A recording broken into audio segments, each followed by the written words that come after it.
Bonjour tout le monde, ici Julien Drouin-Bouffard des Thés du Nord. Aujourd'hui, je vais vous montrer comment faire du thé d'épilobe, une magnifique plante boréale qui pousse un peu partout dans le nord du Québec. Au lieu de faire de la tisane classique, on va la transformer en thé noir. Fait qu'aujourd'hui, je vais vous montrer chacune des étapes qui vont vous permettre à la maison de le faire. Alors, l'épilobe, c'est bien important de bien l'identifier. On ne veut pas identifier d'autres plantes qui pourraient ressembler, mais c'est un peu difficile de la manquer. L'épilobe, c'est une plante assez haute. Elle va faire environ 1 mètre à 1,5 mètre de haut, tout dépendant de si on est au soleil ou à l'ombre. L'épilobe avec des belles feuilles longues, lancéolées, une belle floraison, très caractéristique, on ne peut pas se tromper. C'est important de cueillir dans un lieu sain, qu'il n'y a pas eu de pollution. On veut cueillir des belles feuilles, pas tachées, des belles feuilles vertes. Alors aujourd'hui, je ne vais pas vous montrer comment faire de la tisane classique comme on en fait depuis des siècles, comme les Premières Nations en fait ici depuis des millénaires. On va vraiment faire du thé. Parce que ce qui détermine le thé, c'est pas la plante. Ce qui détermine le thé, c'est la transformation. Alors qu'on soit en Asie avec la plante Camellia sinensis qui est transformée de différentes manières depuis des siècles, ou qu'on soit ici au Québec, au Canada, avec l'épilobe ou d'autres plantes boréales, dans les deux cas, on peut faire du thé noir. Fait que là, aujourd'hui, je vais vous montrer chacune des étapes pour en arriver à ce résultat final-là. Fait que la première étape, c'est la cueillette. Ensuite, c'est le flétrissement que je vais vous montrer à l'intérieur plus tard, où ce qu'on va étaler les feuilles, puis on veut qu'ils perdent un peu d'humidité. On veut qu'elles ramollissent, qu'elles deviennent flexibles, ce qui va les rendre prêtes pour la troisième étape, le roulage, où ce qu'on va rouler les feuilles pour briser les cellules. De cette manière-là, les composés de la cellule vont être en contact avec l'oxygène de l'air, puis là, c'est là que l'oxydation, c'est là que la réaction chimique va se faire. Donc, la quatrième étape, l'oxydation, c'est là que la plante va passer des arômes verts aux arômes ronds, fruités, envoûtants du thé. Ensuite, pour arrêter l'oxydation, on va sécher les feuilles, on va les mettre au four. Et finalement, il y a la dernière étape du vieillissement. Avec quelques mois passés, les arômes vont se développer. Alors, vous voyez que pour faire du thé et de la tisane, c'est deux mondes complètement différents. Tisane, 2 étapes. On récolte les feuilles, puis on les sèche simplement à basse température. On ne veut d'aucune manière que les arômes de la plante soient modifiés. Contrairement au thé, où là, on veut que ça oxyde, on veut que les arômes se développent, se modifient. Pour l'équipement, moi, j'aime bien utiliser une ceinture auquel j'accroche une chaudière.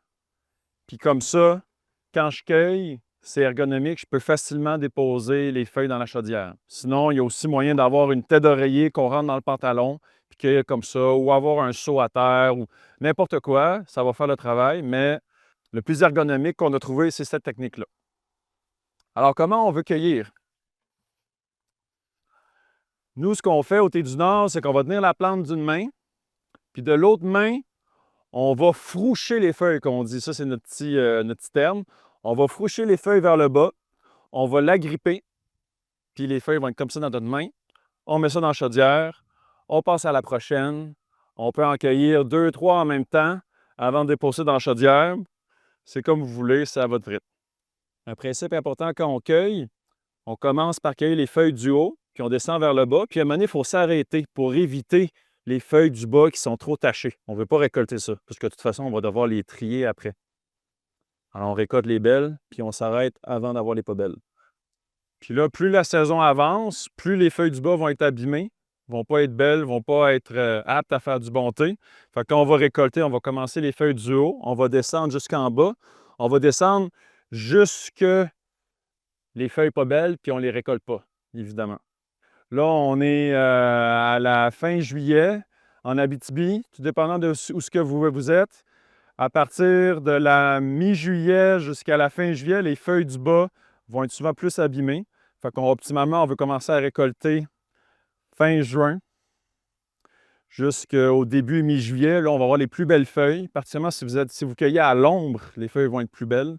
Puis ça, c'est au soleil qui vont s'abîmer puis qui vont devenir plus raides rapidement avec le temps. Alors, bienvenue dans mon atelier. On a fait la cueillette. Maintenant, on est rendu à toutes les autres étapes de transformation. Après la cueillette, il va nous rester le flétrissement, le roulage, l'oxydation, le séchage et le vieillissement. Alors, je vous décortique ça une à la fois. Alors, on a de belles feuilles fraîches du terrain. Là, on veut les faire ramollir. Alors, si à la maison, vous avez un petit rack comme ça pour faire sécher les feuilles, vous pouvez les étaler. Sinon, vous pouvez étaler ça sur une tôle ou directement sur la table. L'endroit n'est pas vraiment important. Ce qui compte, c'est de faire des couches de feuilles pas trop épaisses pour que ça flétrisse bien, mais pas trop minces non plus, pour pas que ça flétrisse trop vite. Fait que tout est une question de dosage. Vous allez voir dans chacune des étapes que je vais vous parler, vous allez avoir besoin de la pratique. Année après année, vous allez vous améliorer. Alors moi, j'aime ça mettre environ une couche de 1 pouce, plus ou moins, les feuilles à flétrer. Comme ça, ici, c'est intéressant puisque ça flétrit par en dessous. On veut garder ça à l'abri du vent, dans un endroit relativement fermé, mais où il y a une petite circulation d'air. S'il y a directement le vent qui souffle, ou s'il y a trop de circulation d'air, vous allez remarquer que les feuilles en porto vont sécher plus vite que les feuilles à l'intérieur. Alors, une fois de temps en temps, pendant le processus de flétrissement, vous allez vouloir les brasser puis les réétaler. Puis là, pendant que vous faites ça, vous faites trier les feuilles qui ne sont pas belles. On va avoir des belles feuilles vertes. Puis on laisse ça comme ça. Température pièce. Plus il fait chaud, plus le flétrissement va être rapide. Plus il fait frais, plus il va être lent. Alors, il n'y a pas de recette. Je ne peux pas vous dire, ah, ça va prendre 8 heures, ça va prendre 12 heures, 24 heures. C'est vraiment une question de feeling, une question de température, d'environnement extérieur, d'humidité de l'air. Et si vous êtes attentif, vous allez voir l'évolution des feuilles et vous allez savoir le bon moment pour les rouler. Puis ça, je vais tout vous donner mes petits trucs dans un instant. Alors, si vous avez cueilli, disons, en après-midi, vous avez mis à flétrir en fin d'après-midi, vos feuilles, tout dépendant de la température, vont probablement être prêtes le lendemain, avant midi, après-midi ou en soirée. Vous devez être à l'écoute, aller regarder les feuilles une fois de temps en temps. Les feuilles sont prêtes pour le roulage quand elles sont fripées, quand elles sont molles, comme une laitue fatiguée qu'on a laissée trop longtemps au frigo. La feuille a ramolli, elle a perdu un peu d'humidité, mais pas complètement, elle n'est pas sec craquante. Si la feuille est sec craquante, c'est fini, vous avez raté votre coup. Alors, on veut juste que la feuille perde un peu d'humidité, assez pour être flexible. Alors, le truc ultime, c'est, on voit bien la nerveuse centrale, si vous la pliez et qu'elle ne casse pas, c'est prêt. Si on a une feuille fraîche puis qu'on la casse, c'est que c'est encore trop humide, c'est trop turgescent. Un autre petit truc, ça va être de prendre quelques feuilles entre les mains et de les rouler. Puis là, ah, j'entends pas de petits craquements. Une belle, c'est bien mou sous la main. J'enlève. Ah, la feuille n'a pas été trop cassée sous le roulage. La feuille, si j'en prends quelques-unes, si j'en prends une puis que je la déroule, elle n'est pas trop cassée. Alors ça montre qu'elle est prête pour le roulage. Elle ne va pas briser pendant le roulage. Alors, si la majorité de vos feuilles sont prêtes, sont flexibles, elles ne cassent pas, vous pouvez aller à la prochaine étape, le roulage. N'attendez pas qu'elles soient toutes prêtes parce qu'elles ne sont pas nécessairement au même stade. Alors, le roulage, il y a différentes techniques. Il y a une technique que vous pouvez prendre quelques feuilles à la fois, vous pouvez les rouler en petites boules, vous pouvez faire un genre de cigare. Et là, on veut que le jus de la feuille ressorte. On veut briser les cellules de la feuille pour qu'elle entre en contact avec l'oxygène de l'air et à ce moment-là, que ça fasse l'oxydation. Cette réaction chimique qui va transformer ces plantes-là de tisane classique en thé oxydé aromatique. Fait que tout est dans le roulage qui va permettre cette oxydation-là. Alors, on veut bien rouler les feuilles, comme quand dans un champ, on prend un petit brin d'herbe et on le roule. Au début, il est un peu plus vert clair. Après ça, il devient un peu plus vert foncé. Là, ça montre que le jus est ressorti, puis que là, ça va oxyder. Alors, on peut prendre une petite boule comme ça. On peut défaire la boule, en reprendre une autre.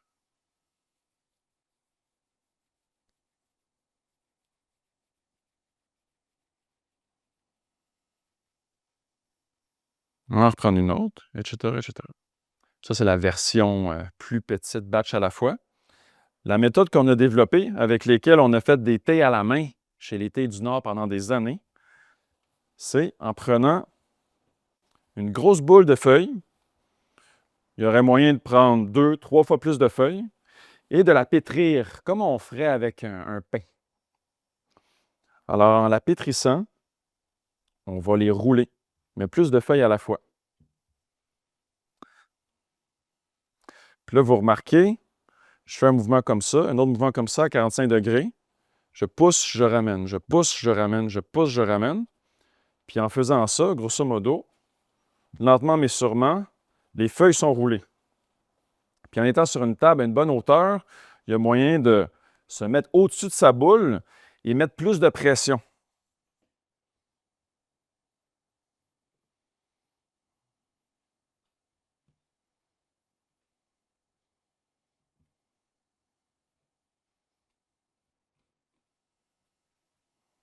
Après un certain temps, on veut défaire la boule parce que les feuilles ne vont pas nécessairement être bien roulées uniformément. On refait la boule et on continue. Si vous roulez quelques minutes jusqu'à ce stade-là, les feuilles sont partiellement roulées. Ça va probablement faire un thé semi-oxydé, moitié vert, moitié noir. Si vous roulez encore quelques autres minutes avec plus de pression et que vos feuilles deviennent bien serrées, là, ça va plus oxyder, ça va plus vous amener vers un thé noir. Alors, tout dépendant du style que vous voulez, un peu plus herbal, floral, délicat ou un peu plus fort, vous ajustez votre roulage en conséquence. Alors là, on commence à avoir des feuilles bien roulées. Elles sont devenues plus foncées, plus juteuses, un petit côté gommant. Si vous sentez un petit côté gommant sur les feuilles vous restent collées sur les mains. C'est très bon signe. Ça veut dire que le jus de la feuille est ressorti. En fait, c'est les mucilages. L'épilobe est très riche en mucilage. Ça a plein de bienfaits médicinaux par le fait même. Alors, quand on a ça, des feuilles bien roulées, un peu gommant, humides, c'est prêt pour la prochaine étape. S'il y a des petites cassures un petit peu pendant votre roulage, c'est tout à fait normal. Ça veut dire que les feuilles étaient peut-être légèrement trop humides, mais s'ils sont trop sèches, c'est pire. On veut qu'il y ait assez d'humidité pour la prochaine étape, l'oxydation. Alors, toute une question de doser l'humidité d'une étape à l'autre. Maintenant, l'oxydation. On prend nos feuilles, on les lousse, on les met dans un petit bol en acier inoxydable, en émail, ou n'importe quel bol que vous avez à la maison. Et là, c'est une réaction chimique qui va se passer. Les feuilles, pour qu'elles oxydent, pour qu'elles développent leurs arômes, pour qu'elles deviennent foncées, elles ont besoin d'oxygène et d'humidité en même temps. Alors, on va leur donner les deux. On va leur donner un milieu qui va garder l'humidité tout en respirant. Alors, on va mettre un linge humide, un linge à vaisselle qu'on a rincé sous l'évier et qu'on a tordu pour enlever l'excédent d'humidité, qu'on va mettre sur le bol. On va un peu taper sur les côtés pour pas que l'air trop sec puisse s'infiltrer sur les côtés. Et on va laisser comme ça quelques heures sur le comptoir, température pièce, puis on va laisser ça oxyder. Alors, pendant l'oxydation, à chaque quelques heures, vous pouvez vider le bol, le mélanger, le sentir, parce que c'est là le moment magique. C'est là que les arômes de la plante se transforment. Fait qu'au début, ça va être plutôt herbal, puis au fil du temps, vous allez voir des notes florales, fruitées, gâteaux, bonbons, les images sont multiples. Il va y avoir plein d'arômes qui vont apparaître. Alors, vous voulez monitorer ça, vous voulez suivre l'évolution, puis pas que ça oxyde trop longtemps. Alors, vous brassez les feuilles, vous les remettez. Si le linge est devenu trop sec, vous le réhumidifiez, vous le tordez et vous le remettez. Et on laisse ça oxyder. Tout dépendant de la température ambiante et tout dépendant du degré d'oxydation que vous voulez, ça va prendre plus ou moins entre 8 et 24 heures. Il y a beaucoup de facteurs en ligne de compte. On ne peut pas vraiment prévoir le nombre d'heures. Alors, ce qui est important, c'est de rester à l'écoute, pas aller trop loin, puis suivre l'évolution des feuilles. Alors, la grande question, c'est quand arrêter l'oxydation? Bien, c'est quand les arômes sont à leur pic. Comment vous pouvez savoir ça? Avec l'expérience. Avec les années, avec les batchs que vous allez faire, vous allez voir la courbe d'arômes, puis vous allez voir c'est quand ça atteint son pic, puis après ça, c'est quand ça redescend. Fait qu'au début, c'est herbal, floral, fruité. Après ça, les arômes vont diminuer. Puis si vous avez des arômes un peu plus neutres, métalliques, de bois ou des arômes désagréables, bien là, ça veut dire que vous êtes allé trop loin. Alors, ce qui compte, c'est d'arrêter ça au bon moment. Alors, c'est normal si vous ratez quelques batchs au début, vous allez apprendre. Mais quand vous êtes satisfait de l'arôme, bien, c'est pas plus compliqué que de le mettre à sécher. C'est l'avant-dernière étape, la déshydratation. Alors, si vous avez un four à la maison, vous pouvez mettre ça sur une tôle. On veut défaire les mottes. On veut l'étendre bien comme il faut. Alors, je vous conseille de mettre ça au four entre 175 et 215 degrés Fahrenheit. Ça donne 80 à 100 degrés Celsius. Comme ça va détruire les enzymes qui permettent l'oxydation des feuilles. Ça va enlever l'humidité qui permet aussi l'oxydation. Comme ça va stabiliser votre oxydation, vos feuilles, pour pas que ça aille trop loin. Vous pouvez aussi mettre ça au déshydrateur à plus basse température, mais vous n'aurez pas le petit côté grillé du four. Ça va juste donner un thé avec des arômes un peu plus doux, un peu plus herbal, ce qui va être intéressant aussi. Alors, on met ça au four et on se revoit dans quelques heures. Vos feuilles ont été au four pendant 1 heure ou 2. Je vous recommande de garder la porte ouverte avec un petit objet pour que ça sèche plus rapidement. Alors, après 1 heure ou 2 de séchage, vos feuilles devraient avoir l'air de ça. Ils vont avoir foncé, ils vont être devenus craquantes, secs. Ce qui va être important, c'est que les feuilles cassent quand on la plie. Si c'est encore humide, ça veut dire qu'il y a encore trop d'humidité. Vous mettez ça en pot, ça risque de moisir. Si vous avez des boules aussi que vous n'avez pas bien défaites et que l'intérieur est humide, ça aussi, ça risque de moisir pendant l'entreposage. Alors, c'est bien important de vous assurer que votre produit soit bien sec.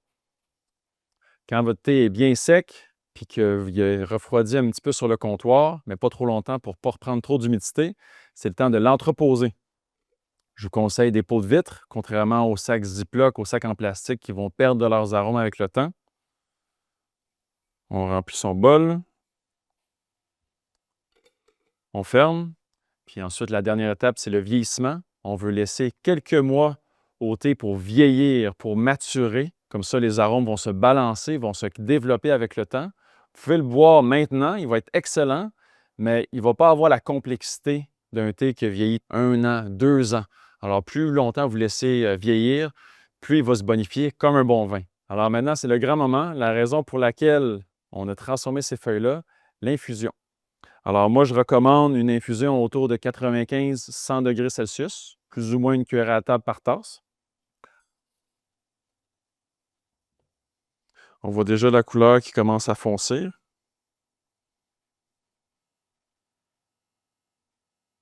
Il y a une belle couleur ambrée. C'est exactement ça qu'on veut. Quand on boit du thé, on peut saper. On a le droit. Ça fait développer les arômes dans la bouche.